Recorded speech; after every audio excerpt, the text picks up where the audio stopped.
नमस्ते दोस्तों, मैं हूँ दीप्ति और स्वागत है आपका आपके चैनल सोच समझकर में। क्या आप कनाडा शिफ्ट होना चाहते हैं? क्या आपको कैनेडियन सिटीजनशिप में इंटरेस्टेड है? चलिए देखते हैं इस खूबसूरत देश को और जानते हैं कि कैसे आप कैनेडियन सिटीजनशिप हासिल कर सकते हैं। कनाडा को अक्सर दुनिया के बेस्ट देशों में गिना जाता है क्योंकि कनाडा जाना जाता है अपनी खूबसूरती के लिए। साथ में है हाई स्टैंडर्ड ऑफ लिविंग, साफ वातावरण, लो क्राइम रेट, फ्रेंडली लोग और सुपर्ब इंफ्रास्ट्रक्चर। टोटल एरिया के अनुसार देखा जाए तो कनाडा दुनिया का दूसरा सबसे बड़ा देश है। ये पूरे यूरोपियन यूनियन से साइज में बड़ा तो है ही, भारत से भी 3 गुना ज्यादा बड़ा है। गौर करने की बात यह है कि कनाडा का पॉपुलेशन काफी कम है। पॉपुलेशन डेंसिटी है सिर्फ 4 लोग पर स्क्वायर किलोमीटर। अगर आप इंडिया से कंपेयर करें तो इंडिया का पॉपुलेशन डेंसिटी है 419 लोग पर स्क्वायर किलोमीटर। तो आप इमेजिन कर सकते हो कि कनाडा कितना विशाल, सेफ और स्वच्छ है। अगर आप इंडियन सिटीजन हो और कनाडा सेटल होना चाहते हो तो आपने कैनेडियन परमानेंट रेसिडेंट स्टेटस के बारे में सुना तो होगा ही। परमानेंट रेसिडेंस PR स्टेटस से आप कानूनी तौर से कनाडा में रह सकते हो, काम कर सकते हो जब तक आप चाहे। कनाडा के परमानेंट रेसिडेंट होने के नाते आप कनाडा के फ्री हेल्थ केयर बेनिफिट्स का लाभ भी उठा सकते हो। कनाडा हर एक निवासी को वर्ल्ड क्लास हेल्थ केयर देता है। आपको आपकी जेब से कुछ खर्च करने की जरूरत नहीं है। 18 साल के नीचे हर एक बच्चे को कनाडा में फ्री एजुकेशन भी दिया जाता है। जैसे कि मैंने कहा, आप कनाडा में परमानेंट रेसिडेंट बनकर रह सकते हो जब तक आप चाहे, लेकिन गौर कीजिए, आप ये स्टेटस मेंटेन करने के लिए कनाडा में हर 5 सालों में कम से कम 2 साल कनाडा में गुजारने होंगे। That is around 730 days, 2 years in every 5-year period। इसका मतलब यह है कि उन 5 सालों में से 3 साल आप कनाडा के बाहर या अपने देश में भी रह सकते हो। अगर आप 5 सालों में से 3 साल रहते हो तो आपको कनाडा का सिटीजनशिप भी मिल सकता है, जिससे आपको लीगल राइट मिलता है कि आप कनाडा के इलेक्शंस में वोट करें और वहां के राजनीति का हिस्सा भी बन सकते हो, यानी कि पॉलिटिकल ऑफिस के लिए रन कर सकते हो। परमानेंट रेसिडेंट्स और कैनेडियन सिटीजन्स अपने फैमिली मेंबर्स को भी कनाडा में एज परमानेंट रेसिडेंट्स इमिग्रेट कराने के लिए स्पॉन्सर कर सकते हैं। बस शर्त यह है कि वो स्पॉन्सर उस इंसान का उस दौरान तक उसके एक्सपेंस को कवर करे। कैनेडियन लॉ में डुअल और मल्टीपल सिटीजनशिप्स की सुविधा भी है। इसका मतलब यह है कि अगर आप कैनेडियन सिटीजन बनते हो तो आपको आपके नए सिटीजनशिप और आपके एक्चुअल कंट्री ऑफ ओरिजिन के बीच में चुनने की जरूरत नहीं है। और आप एक बार कैनेडियन सिटीजन बन गए तो आपके बच्चे ऑटोमेटिकली कैनेडियन सिटीजन्स बन जाते हैं। लेकिन अगर आप परमानेंट रेसिडेंट्स हो तो आपका बच्चा कैनेडियन सिटीजन कहलाएगा तब जब उनका जन्म कनाडा में होगा। अगर बच्चे का जन्म कनाडा के बाहर होता है तो आपको उनको स्पॉन्सर करना होगा।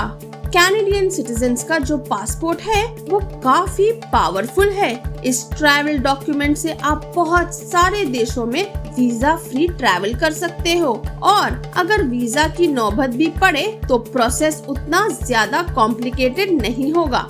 2021 हेनली पासपोर्ट इंडेक्स के अनुसार कैनेडियन पासपोर्ट होल्डर्स 185 देशों और उनके टेरिटरीज में वीजा के बिना या वीजा ऑन अराइवल के तौर पर ट्रैवल कर सकते हैं। कैनेडियन पासपोर्ट को 9th most powerful passport in the world माना जाता है और फ्रीडम ऑफ ट्रैवल के हिसाब से देखा जाए तो कैनेडियन पासपोर्ट नंबर 3 पर आता है। तो एक बात तो पक्की है, अगर आपको कैनेडियन सिटीजन बनना है तो उसके लिए पहले आपको परमानेंट रेसिडेंट बनना पड़ेगा। परमानेंट रेसिडेंट बनने के लिए आपको पहले पीआर स्टेटस मेंटेन करना पड़ेगा और एक बार आप कैनेडियन सिटीजन बन गए तो उसके बाद आपको सिटीजनशिप मेंटेन करने की कोई भी जरूरत नहीं है। चलिए देखते हैं उन 3 तरीकों को जिससे आप कनाडा में परमानेंट रेजिडेंट प्राप्त कर सकते हैं। एक तरीका ये है कि अगर आपका पति या पत्नी कैनेडियन सिटीजन है। दूसरा तरीका, अगर आप स्टूडेंट हो। सबसे चहीता और तीसरा तरीका यह है, खास करके इंडियंस के लिए, वो है express entry federal skilled worker programme. Express entry एक बहुत ही तेज इमिग्रेशन सिस्टम है जिससे आपको कनाडा में जॉब एक्सपीरियंस की जरूरत नहीं है। कनाडा का टारगेट है 4,01,000 new permanent residents for 2021, 4,11,000 in 2022 and 4,21,000 in 2023। तो आप इमेजिन कर सकते हो कि अपॉर्चुनिटीज कितने हैं। फेडरल स्किल्ड वर्कर्स कैटेगरी में एलिजिबल होने के लिए 6 सिलेक्शन फैक्टर पॉइंट्स यूज होते हैं जिसका स्कोर 100 के स्केल में दिया जाता है और उसका करंट पासिंग मार्क्स है 67 पॉइंट्स। चलिए देखते हैं वो 6 पॉइंट्स क्या है। Work experience maximum 15 points. पिछले 10 सालों में आप उसी टाइप के जॉब या प्रोफेशन में हो और एटलीस्ट 12 महीने आप फुल टाइम एम्प्लॉयड हो। Language skills points maximum 28 points. English या फ्रेंच में आप लिख, बोल, पढ़ और समझ सकते हो या नहीं। Education points maximum 25 points. जितना ज्यादा क्वालिफिकेशंस उतना अच्छा पॉइंट्स। As maximum 12 points. आप 18 से 35 के हो तो आपको 12 पॉइंट्स मिलते हैं और उसके बाद हर साल 1 पॉइंट घट जाता है। 46 में आपको सिर्फ 1 पॉइंट मिलता है और फिर कुछ नहीं। Arranged employment in Canada points maximum 10 points. अगर आपको कैनेडियन एम्प्लॉयर से एटलीस्ट 1 साल के लिए जॉब ऑफर मिलता है तो आपको यहाँ पर पॉइंट्स मिलेंगे। Adaptability points maximum 10 points. ये तय करते हैं कि आप कनाडा में सेटल होने में कितना रुचि रखते हैं। फॉर एग्जाम्पल, आप कनाडा में आपके पार्टनर या स्पाउस के साथ सेटल होने वाले हो या आपने पहले भी कनाडा में काम किया है या आपका रिलेटिव कनाडा में है। आपके पास कनाडा से जॉब ऑफर नहीं है तो आपको $13,213 कैड प्रूफ ऑफ फंड्स देने होंगे। अगर आप फैमिली मेंबर्स के साथ आ रहे हो तो प्रूफ ऑफ फंड्स में बढ़ोतरी होगी जिसका कंप्लीट इंफॉर्मेशन मैं लिंक्स के साथ नीचे डिस्क्रिप्शन बॉक्स में दे दूंगी। कनाडा के नेचुरलाइज सिटीजन बनने से पहले आपको प्रूफ्स देने होंगे कि आप कनाडा के कौन से भी एक ऑफिशियल लैंग्वेज इंग्लिश या फ्रेंच भली भांति बोलना और लिखना जानते हो। सिटीजनशिप के लिए आप कनाडा में एज अ पीआर 5 सालों में से एटलीस्ट 1095 दिनों के लिए फिजिकली प्रेजेंट होना चाहिए। आपके आवेदन या एप्लीकेशन से ठीक पहले पिछले 5 सालों में से कम 3 सालों का टैक्स आपको पे करना पड़ेगा और जो भी इनकम टैक्स बचा है वो भी पे कर ले। अगर आप 18 से 54 साल के आयु के नीचे हो तो आपको डॉक्यूमेंट्स भेजने होंगे प्रूफ करने के लिए कि आप इंग्लिश या फ्रेंच बोल सकते हो या समझ सकते हो। फाइनली एक सिटीजनशिप टेस्ट भी होगा जिसमें आपको कनाडा के संबंधित बेसिक नॉलेज टेस्ट किया जाएगा और ये भी अनुमान लगाया जाएगा कि आपको कैनेडियन सिटीजन्स होने के नाते अपने राइट्स और रिस्पॉन्सिबिलिटीज के बारे में कितनी जानकारी है। Department of immigration, refugees and citizenship ये डिसाइड करते हैं कि टेस्ट रिटन रखा जाए या ओरल। ज्यादातर रिटन होता है। ये जो टेस्ट है वो मल्टीपल चॉइस के हैं या ट्रू या फॉल्स वाले हैं। आपको 20 में से 15 राइट मिलना चाहिए।